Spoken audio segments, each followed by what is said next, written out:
Welcome, dear students. In this video, we are going to discuss the chapter The Little People. This is an edited extract taken from Gulliver's Travels by Jonathan Swift. Jonathan Swift wrote about the adventures of Gulliver, who had a passion for sea travel. Once, he was shipwrecked close to an island near the South Sea. He managed to reach the island, which he thought was uninhabited. Let's read on to find what he discovered on the island. I accepted a lucrative offer from Captain William, master of the Antelope, who was making a voyage to the South Sea. We set sail for Bristol, and our voyage was at first very fine. However, we had hardly been 2 weeks into our voyage when a violent storm drove us to the northwest of Van Diemen's Land and eventually shipwrecked us. Our crew made the best use of the lifeboats, but the gales were so strong that we were quickly overturned. What became of my companions in the boat, as well as of those who escaped on the rock or were left in the vessel, I do not know. I can only conclude that they were all lost. For my own part, I swam as fortune directed me and was pushed forward by wind and tide to a desolate island where I saw no living beings. I lay down on the grass, which was very short and soft.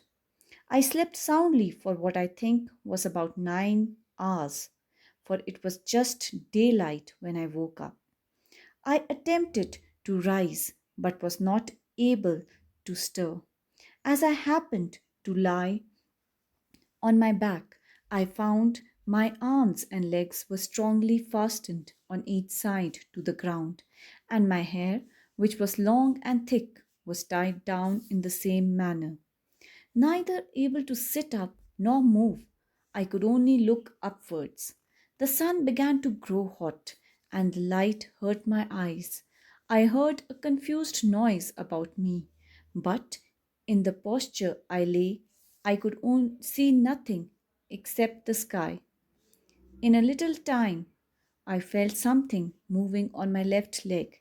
It advanced gently forward over my body and came almost up to my chin.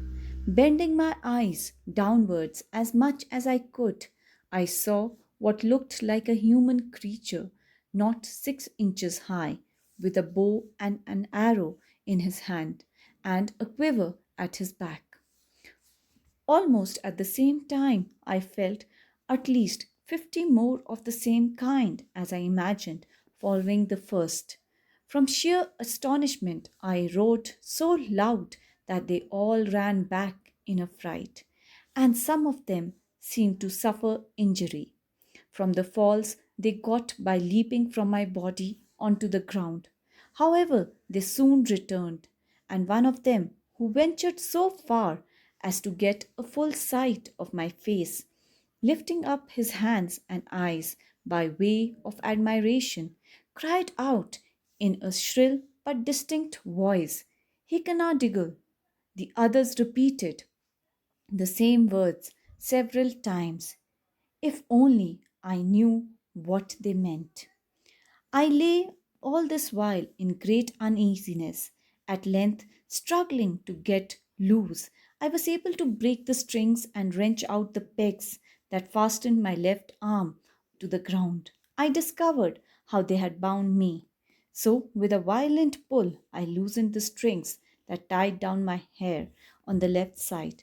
Now I was just able to turn my head about 2 inches.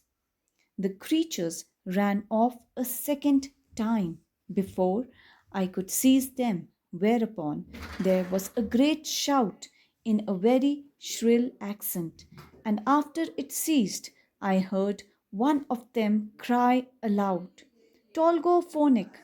No sooner had the cry been made, my left hand was covered with tiny arrows that pricked like many needles. They sent another volley of arrows into the air. Some fell on my body and some on my face, which I immediately covered with my left hand. When the shower of arrows was over, I groaned with grief and pain.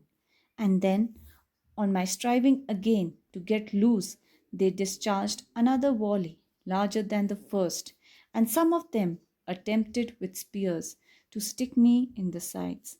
But by good luck, I had on a leather jacket which they could not pierce, saved from the spears.